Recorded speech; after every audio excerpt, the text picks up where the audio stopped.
Hi, my name is David Whaley, and I'm the creator of The First Tree. I also voice a character named Joseph. So I just wanted to introduce you to this commentary mode, tell you that you can find interesting things about how I made this game by touching the speech bubbles you see in the world.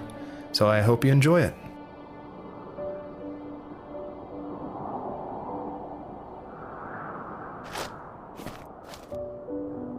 Are you awake?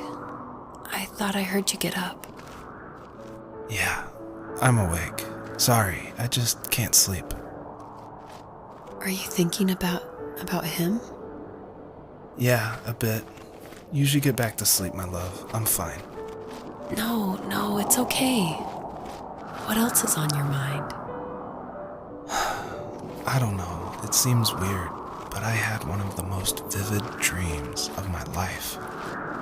I saw a fox on a snowy mountain, just looking confused and worried. Those eyes. I can't get those eyes out of my head. She was running in the windy snow, looking for something.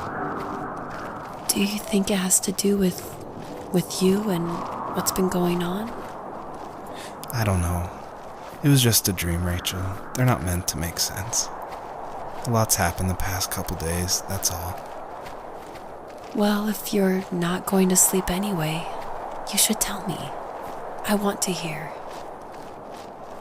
All right.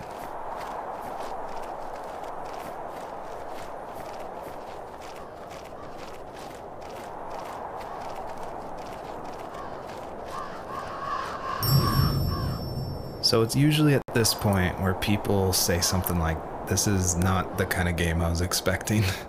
And that happened a lot at PAX West when I showed it. We'd have little kids play it, but then they see a dead fox cub, or a kit is technically the word, but cub sounds, I don't know, it sounds better. Like Wes Anderson uses it in Fantastic Mr. Fox, so I thought cub would be alright. But anyway, having this game, I wanted it to be more serious. This game's based on dealing with the death of my father, which is the hardest thing that's ever happened to me and my family. But I don't want to talk about it here, and I didn't want to talk about it with anybody really to this day still. It's very personal. And that's why I made this game. That's exactly the reason. Because I wanted to get those feelings out and communicate with people without talking about it. And so that's what The First Tree is. It's me dealing with my feelings, and it was a personal project, and it was just me, and it actually, I'm really glad I made it, but it wasn't easy to make, I guess is what I'm saying. So, not far from her home, she followed that path to something unexpected. She couldn't stay, though. She had to find her other 2 children. So she took that path. She followed it towards something ancient. Something with answers, high and low, searching for any sign of her cubs. Points of light showed the way to this ancient tree. It was as if each one had a story to tell, all their own. The land was trying to tell my story, too. I felt like I was right behind her the whole time.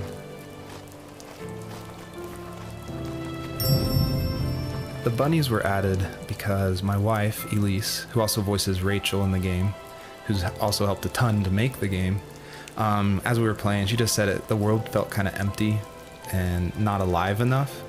So I knew we needed to add some kind of life, and so the bunnies was the first idea that came to mind. And like most of the game, I use publicly available assets to speed up production because I was working full-time along with making this game, and we just had our first baby, a little girl named Evelyn. So I was messing with this asset called Herd Sim, and at one point, the generation script that creates variations of the sizes of the bunny. One time I got out of control and it made this monster bunny that towered over everybody. And I shared that GIF on Imager and Reddit, and that was a huge hit. It helped definitely gain an audience for this game. But it's hard because this game is so serious. It's about life and death, not giant bunnies. But I knew I needed something, a shout out to that, because it was pretty fun. So if you're able to catch all the bunnies on this map, I think there's around 13, then you'll get a special surprise. So, good luck.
As a kid, did you ever do show and tell in your class? Yeah, I think I only did it once, when I was in the 4th grade. You know how my life was around then. I wanted to show my class what helped pass the time and distracted me, so I brought a dozen paper cranes I had made. I think I told everyone how badly I wanted to be a bird and fly, embarrassingly enough. Don't be embarrassed. Every kid wants to fly. For me, it was another toy from my dad, a wooden boat. I remember guarding it so carefully in my hands as I walked into class. When I sat down, a group of boys immediately made fun of it. They asked which trash can I found it in, or why an ugly log was my favorite toy. When I got up, I didn't even want to tell them my dad had carved it. I said it was a joke gift my friend had given me. Kids can be so cruel. Some of them are. I shouldn't have let them get to me, but it did. It's amazing we bounced back at all.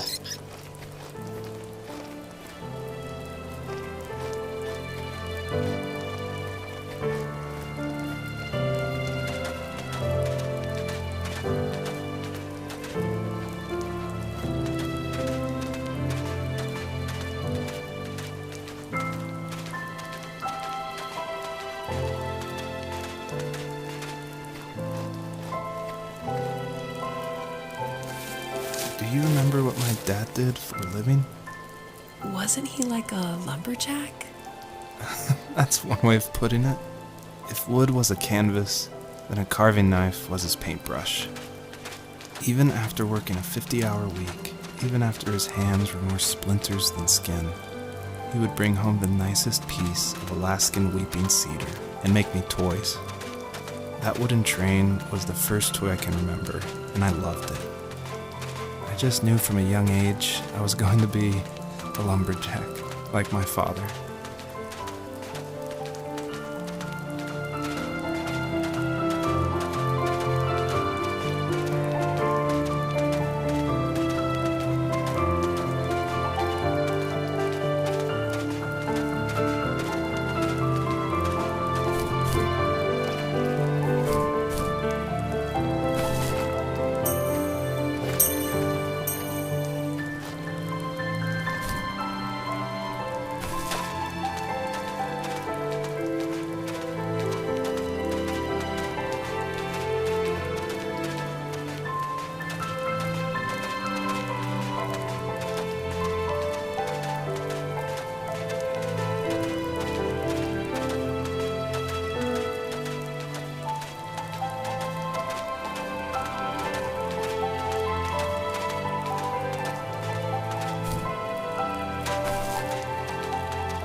Usually those kids would leave me alone, but somehow they could tell I was different.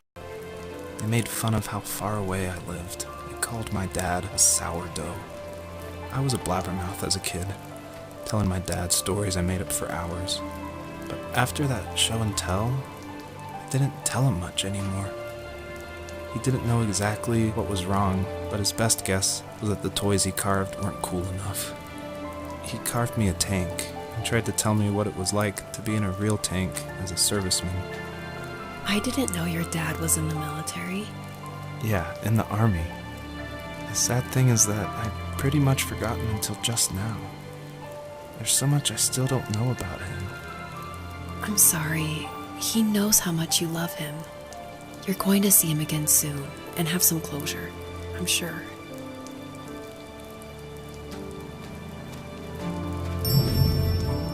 A lot of people have gotten confused why Joseph's father is called a sourdough, and it's not stated outright at the beginning of the game, but Joseph and his dad, they grew up in Alaska. And I don't have a real connection to Alaska except through friends who lived there, and it was also the place that me and my dad were gonna go right before he passed away. But I love the idea of Alaska being like this beautiful solitary place. But anyway, what that has to do with sourdough is it's an Alaskan slang term about like someone who lives in the backwoods, like a redneck in Alaska. So I thought that was just to put some authenticity into the game, I added that word.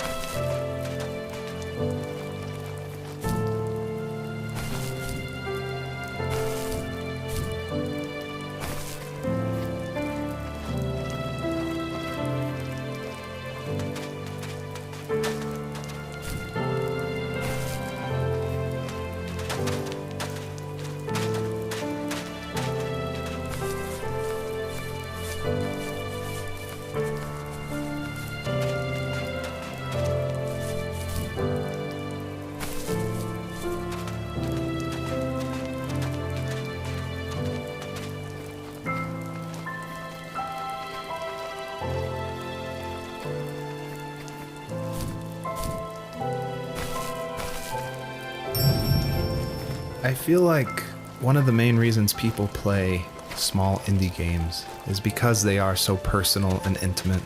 So I tried to put myself into this game as much as possible.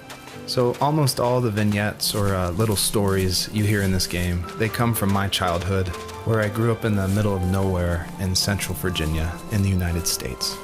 So yeah, that's probably why I love games like this so much, where you explore this open, wide environment and just find interesting things, because that's exactly what I did as a kid.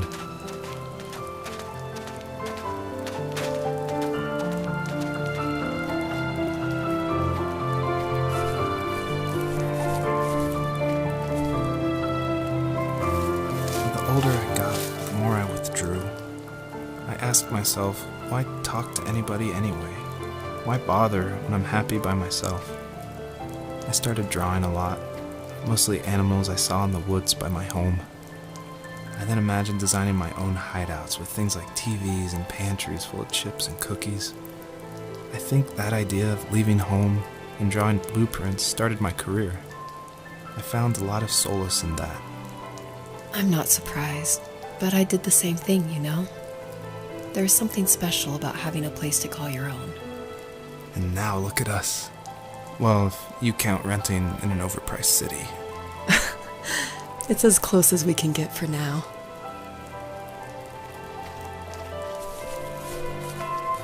I thought it was important to say that, yes, I actually did draw this with crayons. And it was just funny to me one day that I was like, I'm working on my game, and I pulled out my little 1-year-old's like crayon set to draw this item for this game. I just realized just now that I probably threw away the original. I probably should have kept it and given it away to somebody, but oh well.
This is the level that I showed at PAX West, which was a crazy dream come true that this hobby project was being shown next to all these amazing indie games. So I decided to show this level because it's smaller, there's like some jumping puzzles, and I thought it was a good entry into the game. But the one thing I can't seem to forget is right before we opened to the public, there was an indie dev superstar. Like, you've definitely heard of his games. And I was like terrified. He wanted to try it out. So I said, of course, like, please give me your feedback. And he was super nice, super talented, of course. But this embarrassing bug happened, which I'd never seen before in my life, where when he dug the item up, he jumped right after, and it created the dust cloud to permanently be on the rest of the level. It wouldn't turn off. So it looked like this fart cloud following the fox as it just kept running with this beautiful music and serious voiceover. And it was horrible. I think about that every time I look at this level. But, you know, I was able to fix it, so I'm glad someone could at least find that bug. My teenage years were full of sketching, angst, and trouble. I wasn't popular or unpopular. Maybe just forgettable. I guess that gave me a sense of freedom, so I hung out with crazy kids, doing crazy things, even though I mostly just watched the chaos ensue. We did it all. Put fireworks in mailboxes, hide roadkill in people's garages, break windows of the barber shop in Anchorage. My dad was furious, but he was so busy working he couldn't do much to stop me from going out. I think being an adult means there's no one to stop you making hard decisions. He had to make a living, and he couldn't be in two places at once. Yeah, I realize that now. But at the time, I was sure he was more interested in growing his business than what was going on with me.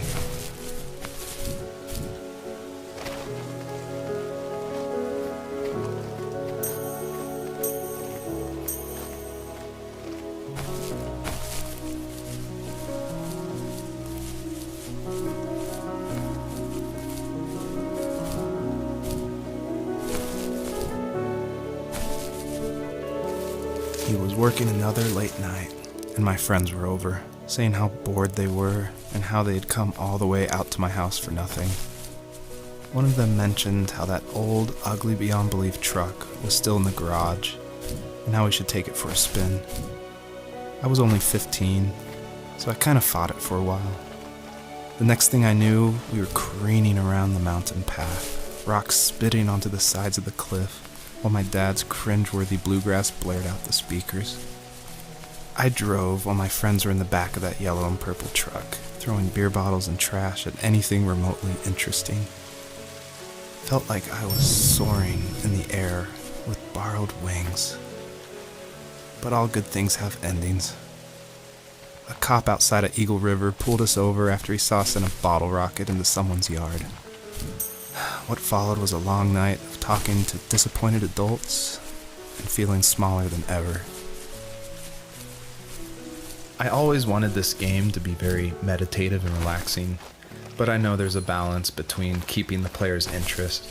So I added this butterfly jumping mechanic just to like spice things up. I used a plugin called Playmaker for Unity, which in a visual editor lets you do interactive things, which is perfect for me because I do come from a film and design background.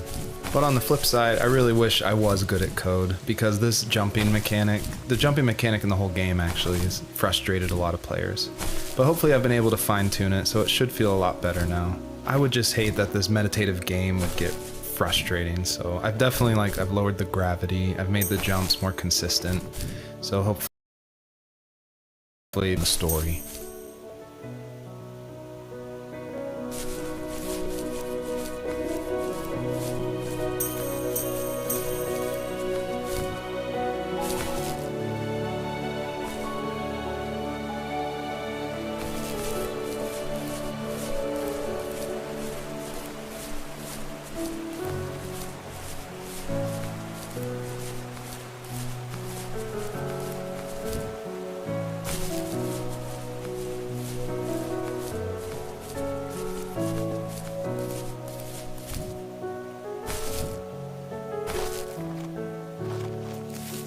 After he drove me home from the police station, I blew up at him, saying how I never wanted to be like him, how I was gonna be someone and leave that hick icebox for good.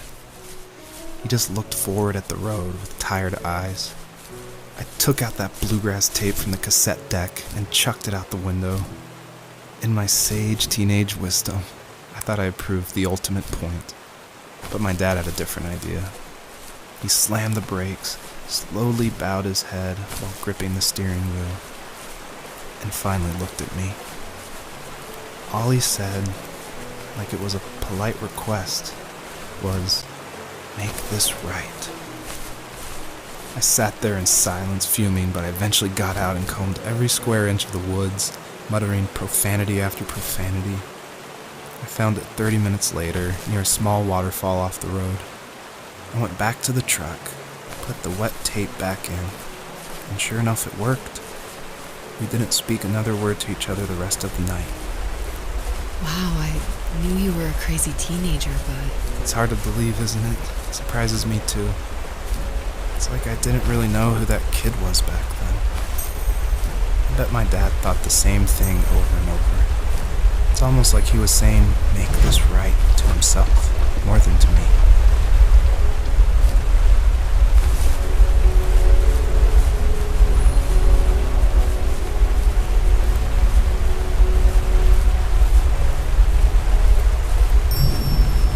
You may have noticed there's a little pond here, and believe it or not, I tried everything I could to get swimming working in this game, and I just could not do it, unfortunately. And so all the water in this game you can just stand in, which is, it still like bums me out, but the systems were not working, it was buggy. So I just had to throw it out, which, you know, I think it's okay. Like, I wish it was there, but again, the focus of this game is on the story.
My biggest hope for the players that are playing is that they realize how similar these two parallel stories are, of this fox looking for her missing cubs, and also of this son reconnecting with his father.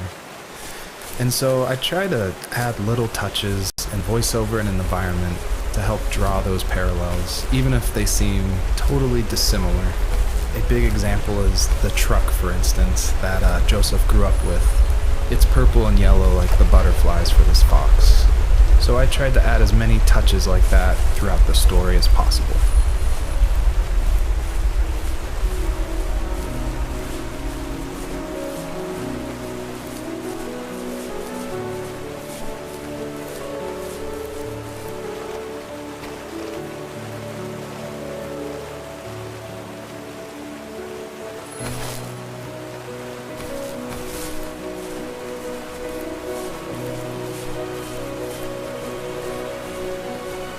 My friends would laugh about that night and talk about how crazy it was, and I laughed along, pretending it didn't bother me. But it did. I imagined my friends growing old in the bush, unable to find that thrill in those godforsaken ice fields. It's like those mountains were a literal wall, keeping me from leaving, where all I would have to look forward to are lumber yards and evening beers. I had to climb over. That was my only goal for a long time.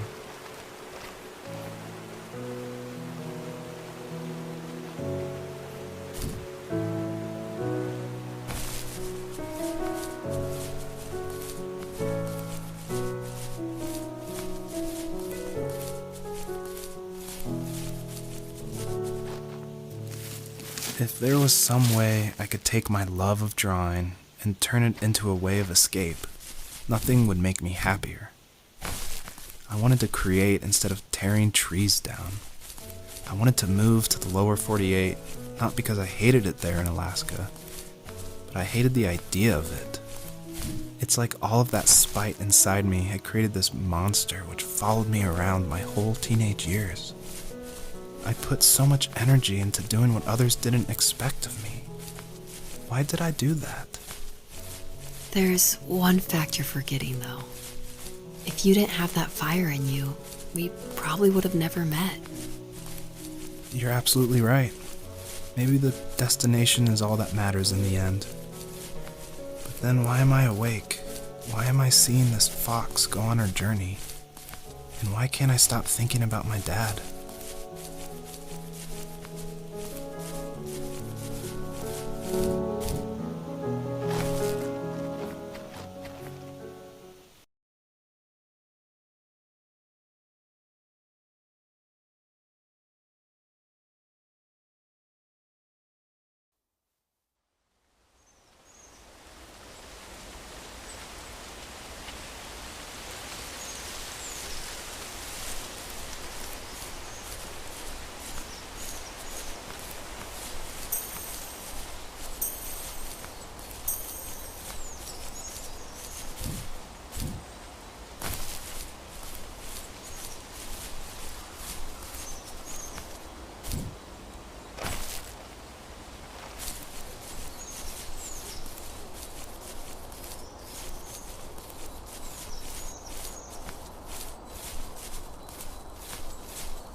Almost all stories follow the same kind of structure, and it starts with an inciting event, and then there's rising action, and then there's a climax, and then there's falling action.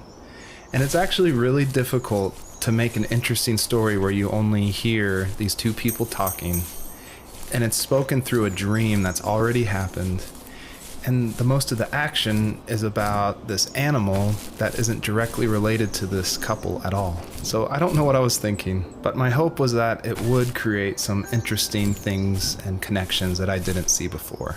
And that was kind of the whole exercise of making the first tree.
On our property, there were old abandoned pieces of a shed and car long left unused. I used to ask him all the time who those people were that left all this junk, and I'm sure he got so tired of hearing it that he made up some elaborate stories how a brown bear ate them and haunted the woods afterwards. What's funny is I think it made those people seem more real. Growing up thinking they were still hanging out like they couldn't say goodbye. I used to tell my friends how I could swear I saw spirits move near the water, and that always freaked them out. I guess it didn't bother me, because the way I saw it, they were normal people with old cars and sheds, just trying to figure out how to survive and be happy in the middle of nowhere. It was a cool thought that they didn't want to leave, but I was a weird kid. Well, you had good company since those ghosts like living in a place where they were brutally devoured.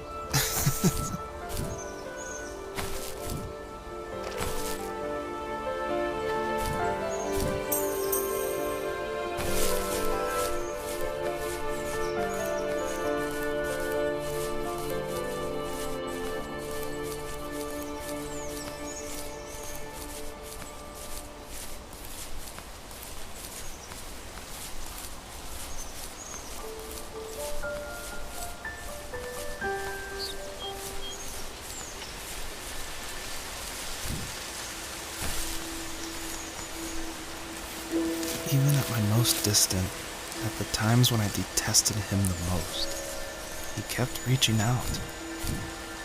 For a year straight, he asked me every week when we were going camping. I thought he was just dense. Eventually, to shut him up, I agreed. We carried out the worn lawn chairs from the garage and set up a cinder block campfire at the site we'd always used behind the house. We walked down the mountain path, talking in the warm sunshine we only got a couple months of the year. Those 3 obsidian rocks shimmered alongside the shore, almost like sparklers pressed against a dark window.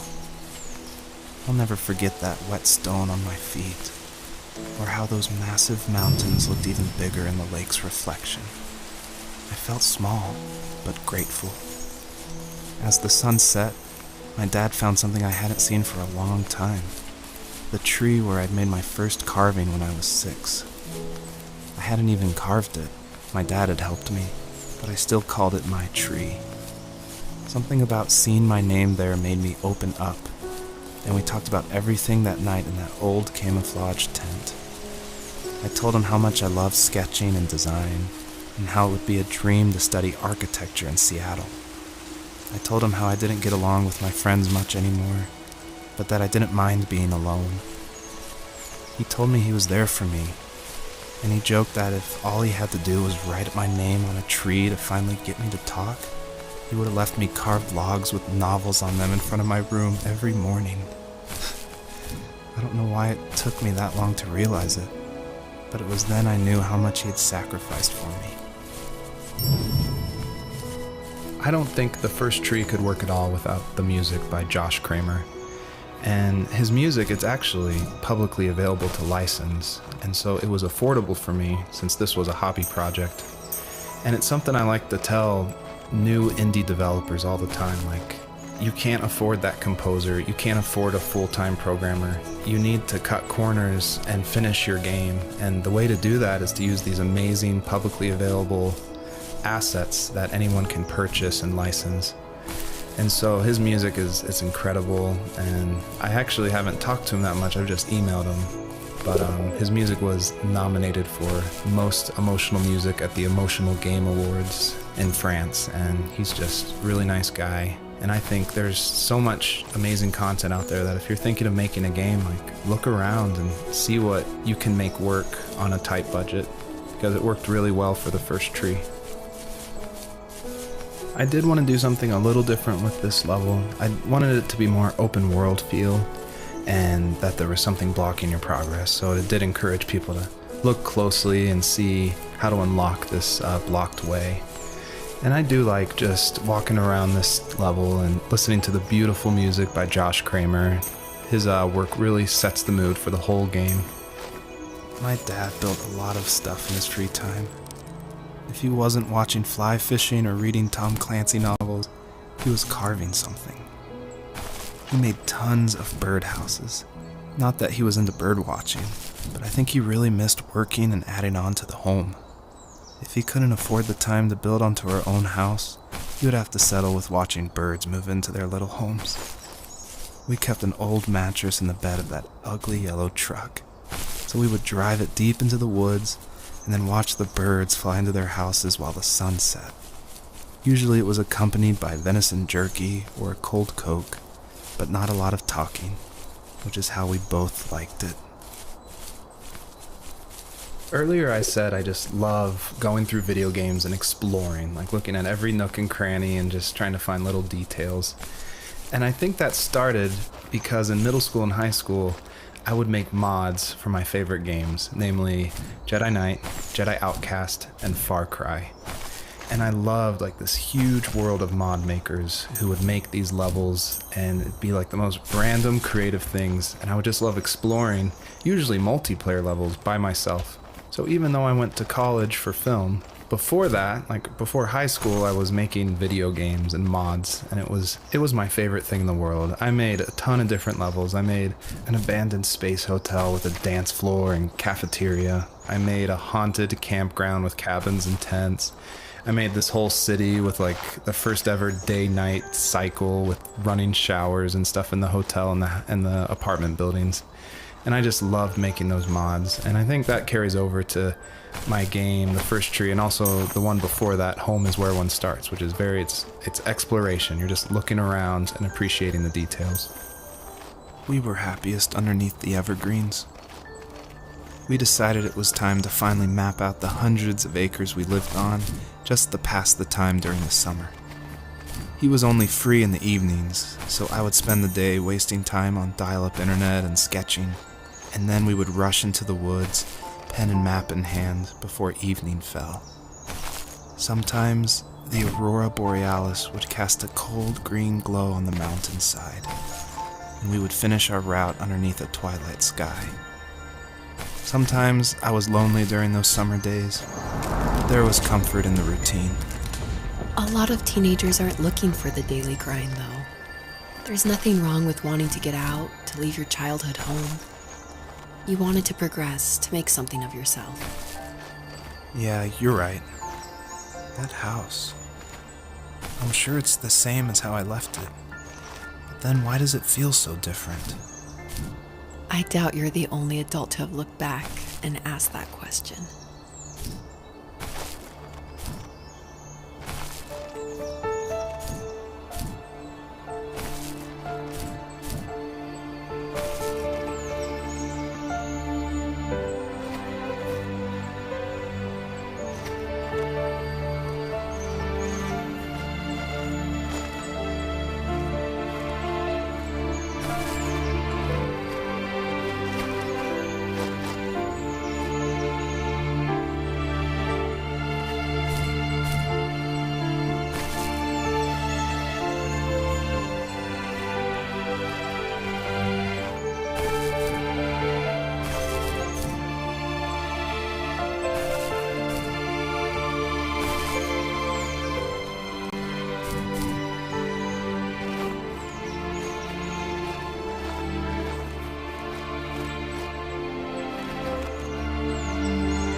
perpetrator stood nearby, unfazed, like nothing was wrong. My dad is dead, and he's never coming back, Rachel. I can tell you these stories, but I can never reminisce with him again. He can never hold a grandchild that we'll probably never be able to have. I can never talk to him again, and I'll never be able to say I'm sorry for everything. It was really important to me that the wolf in this story that takes the fox's cubs, that it wasn't explained at all. Like, it's just this entity that's in the background. And of course, it's supposed to represent something bigger than a wolf or even the fox. It's supposed to represent like the specter of death. And it comes when you least expect it. There's no justification. He's just there, always watching.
I need to go to bed. I just can't talk about this anymore. Good night.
Hello, my name is Elise Whaley, and I was the voice actress for Rachel. I'm also David's wife, so that was convenient for working together.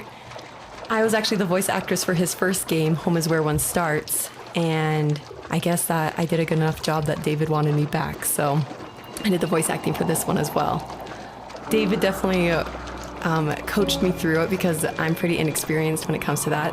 Home is Where One Starts was my first time ever doing voice acting of any kind. And we watched a lot of trailers of movies we liked to get the voice right of female leads who were talking in the trailer and try to mimic that and bring that into the game. So that had the right kind of feel and the right kind of atmosphere for the voice. My character actually is the same character from Home is Where One Starts. If you've played that game, you probably connected that together. And this is her probably about 15 years later, maybe 20 years later in this game. I was happy to revisit the character of Rachel. We kind of leave her in an ambiguous spot in Home is Where One Starts. It definitely ends on a hopeful note, but there's not a lot of details. And in this game, you see that she's able to move on through a lot of her issues that she had from her abusive home and be able to start her own family and start a new cycle without that abuse, which I think is really inspiring. Joseph, you can't go to sleep feeling like this. I'm sorry for everything, and I know you need space, but I'm here for you. You don't need to feel so lost. Joseph, have I ever told you what my mother was like? You know what it's like not to have a mom at home. And you know how hard that made my childhood. What helped me was watching the birds in the morning before the school bus came. I thought that my mother was one of those birds, and it made me want to be free like her. My mom taught me how to fold origami cranes while she was in the hospital. So I told myself I would fold one every day until I could fly myself. I think we both have always loved animals, and for me that love started with a dog. Sometimes this Rottweiler would come up to our property line and wait at the fence for me, but only once in a while. I was sure to check every day immediately after school, and it usually ended in disappointment. I would even steal money from my passed-out dad just so I could buy these off-brand dog biscuits.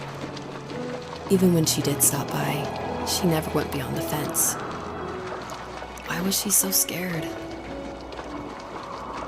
So it's always interesting working with your spouse because, especially on a creative project, because they want your feedback, but it's something that's also dear to their heart.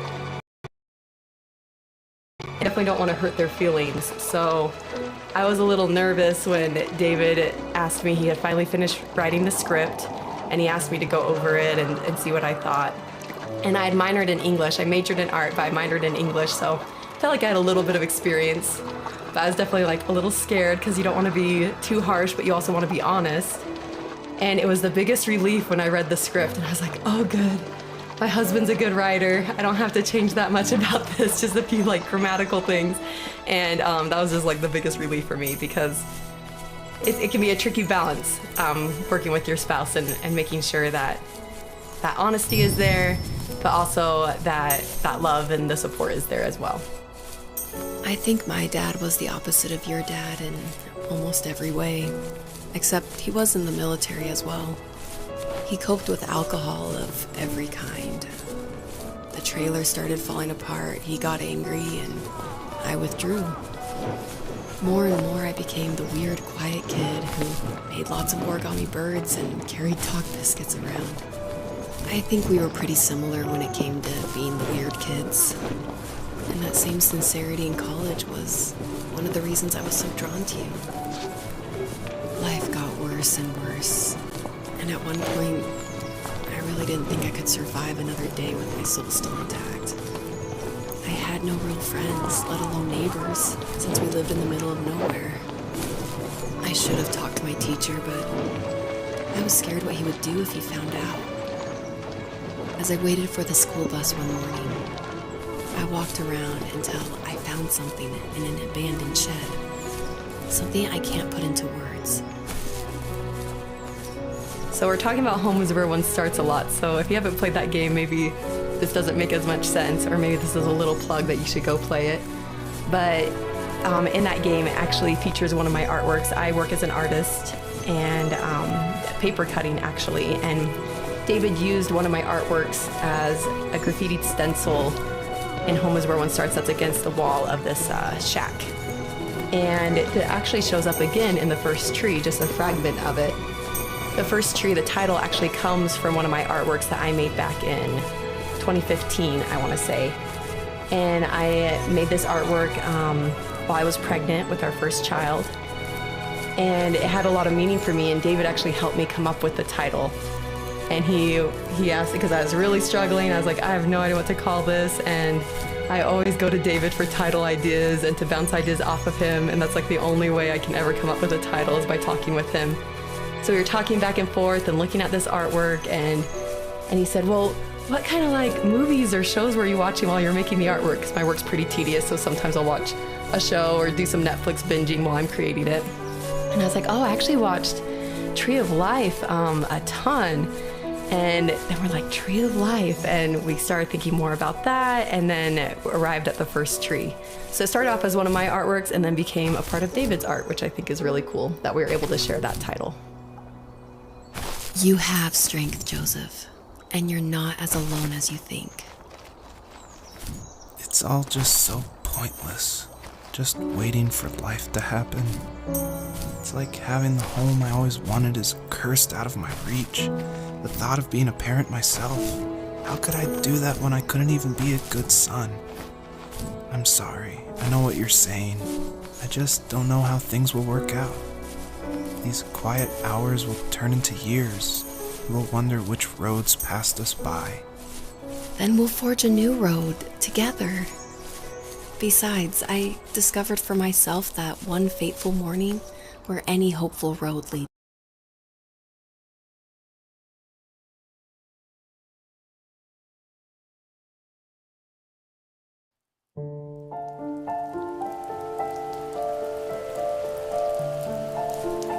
The fox knew her last cub would be waiting for her at the first tree. She was almost there. The rain cascaded onto the jade valley where the entrance to the tree was. Life was protected there, because that's where life began. It was now only a mother and a daughter left. Items from my life still dotted the ground as she moved closer to her destination and destiny.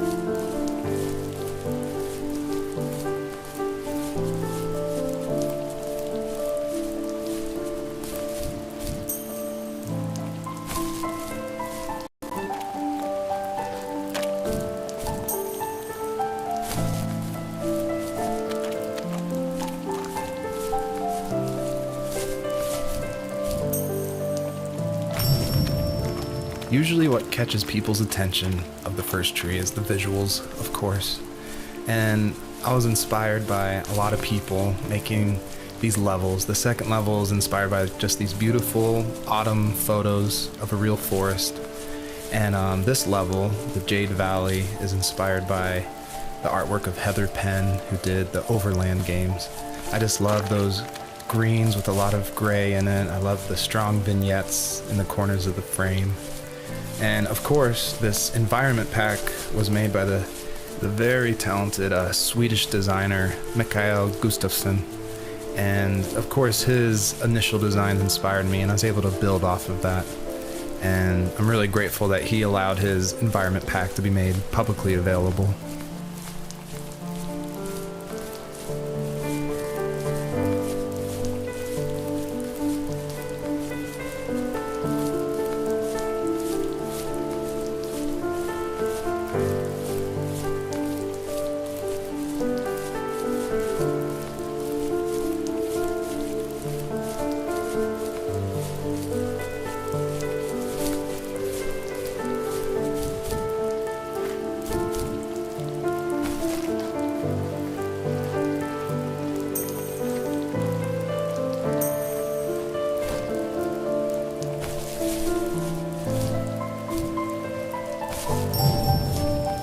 By now you've probably caught on to some of the themes I love to explore in these stories.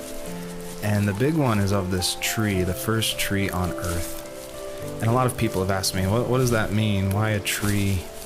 And basically it boils down to this delicate balance between nature and its relationship with life and death. And I love these stories where they put like these microscopic relationships, like something of like a father and a son, and juxtapose it next to this epic story of like the creation of the universe and the first tree on Earth, and how they can be equally as important, because in my mind, like, my family is as important as like the creation of the Earth. And it reminds me of like some of the stories I love, like The Road by Cormac McCarthy, or The Tree of Life by Terrence Malick. Basically, I wanted to make sure the player felt that there was a higher power than themselves, and that there was something watching over them as they went through this story.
By now you've probably caught on to some of the themes I love to explore in these stories.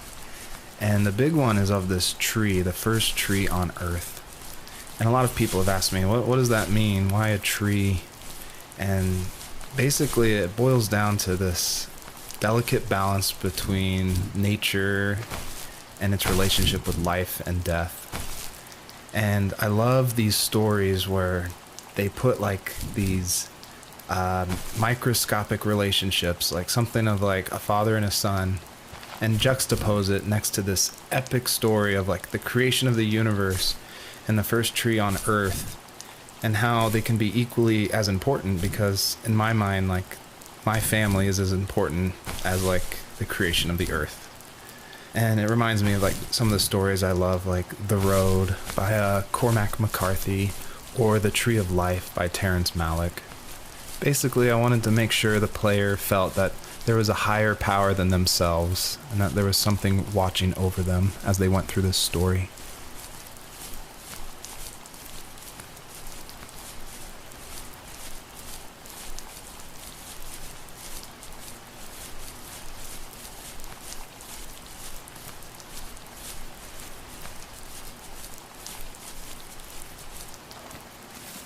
Was that the last time you talked to him?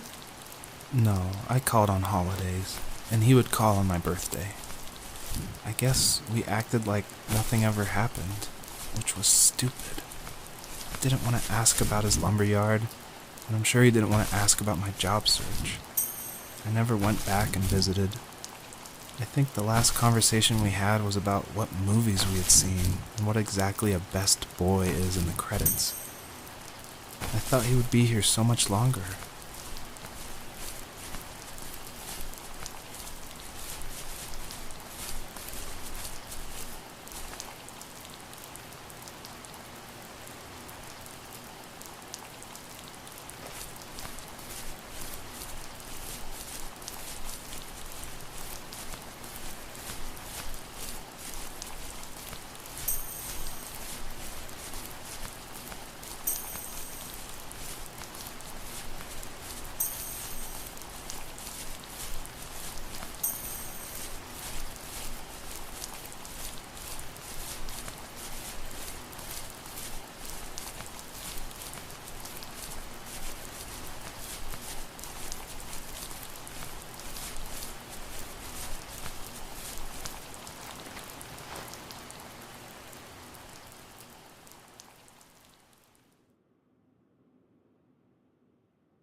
In the distance, the first tree illuminated the wasteland.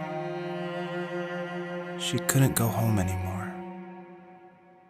She did the only thing she was capable of: moving forward. My dad died alone in the middle of the wilderness. I should have been talking to him more. I should have done a lot of things differently. If the first tree on Earth brought life with it, if it taught the birds to sing and fly and showed saplings how to grow, what could it do for us? Obviously, there's a really emotional part, but I'm going to talk through it anyway. A lot of people correctly identify that Journey was like a huge inspiration for the first tree. And this part, it is like a callback to that part where you're climbing up the mountain with your friend you don't know, and it just gets snowier and snowier, and you just keep going, and then eventually you collapse. And that part, that made a huge impact on me. And I don't even own a PlayStation 3 or 4. I rented a PlayStation from like a rent-a-center right after completing Home is Where One Starts, just because I'd heard so much about it. And everyone was right, it was a very impactful game, and it definitely inspired the first tree. There was a letter I received yesterday from a name I didn't recognize, with a quote I can't stop thinking about. Death is not the opposite of life, but a part of it. More and more, I'm realizing one important truth. Each of us have our own journey to the first tree. But sometimes I'm not sure I'm ready to take that first step. You already have my love.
Her journey was over, but I have no idea. It was only a dream, a distraction from tomorrow. I don't think dreams normally bring back to memory so many important feelings. Maybe it was just a dream, but it was also a gift. Yeah, I suppose. But tomorrow we're getting on a plane to the last place on Earth I want to be. The only person that would have made the trip worth it is gone. You're going to see him and be with him one last time before you say goodbye. I have one last quote for you by Emerson, sealed in an imaginary letter from me to you.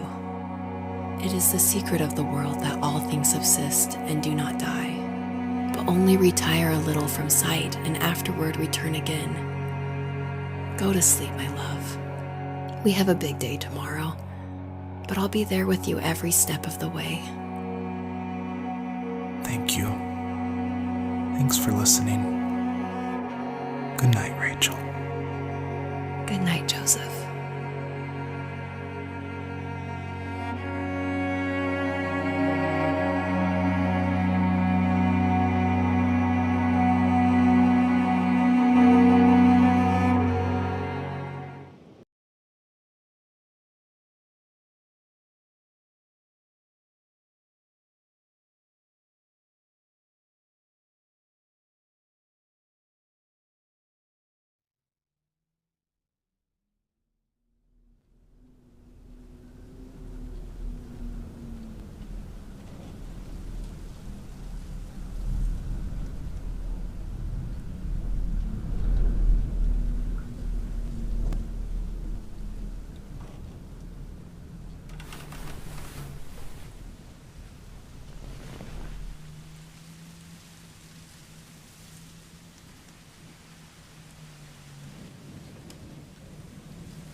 You're probably thinking, what is going on?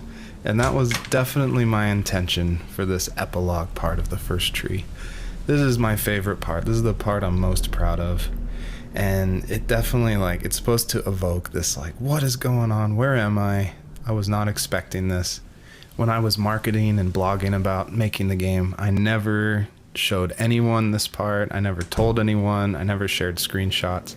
I wanted it to be a complete surprise. And I also wanted it to feel a little creepy because it's totally inspired by those nights where you wake up in the middle of the night and you can just hear the sounds of the wind outside the house and you can't sleep. So you walk around in this twilight stupor. And I would say the whole first part of this game where you play as the fox, its whole purpose is to set up for this conclusion. So yeah, I would encourage you to look around and see how many things you recognize from the earlier part of the game.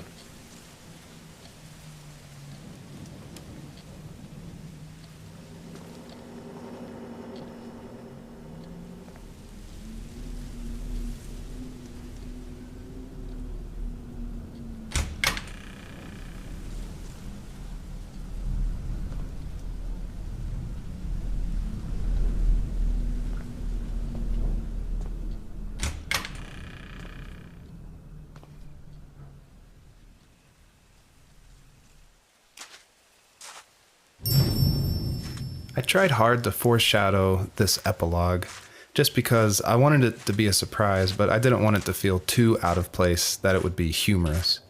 And so Joseph, earlier in the game, he would say things like, I felt like I was right behind the fox the whole time.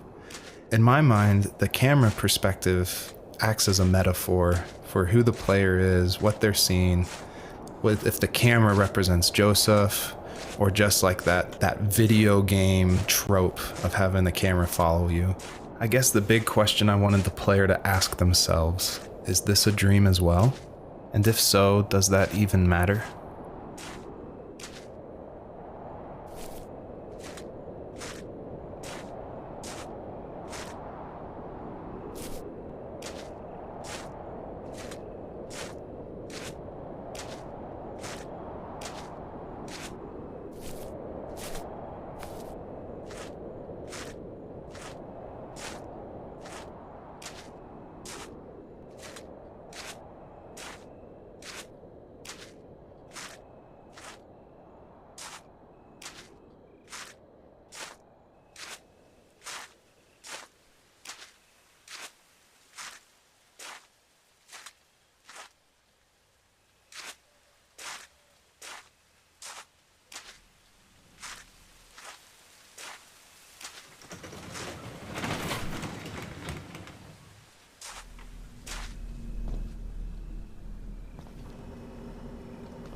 What the hell?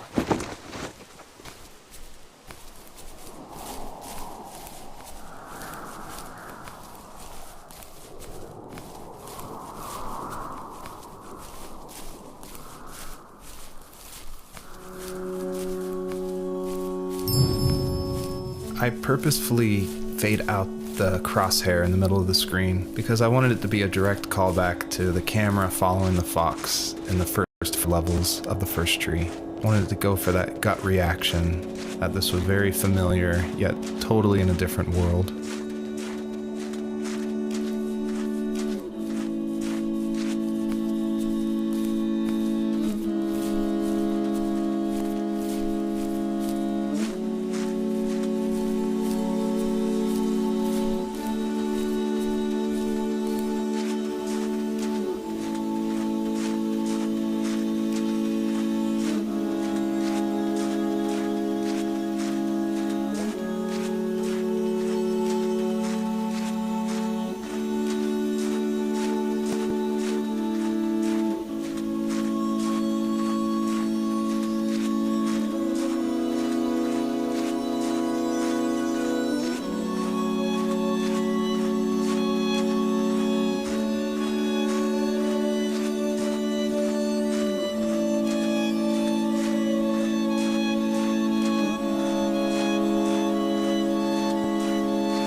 thank you for making it to the end of my game.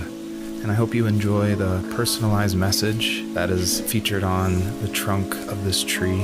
It's a message submitted by another player that's retrieved from a database, and it's retrieved at random.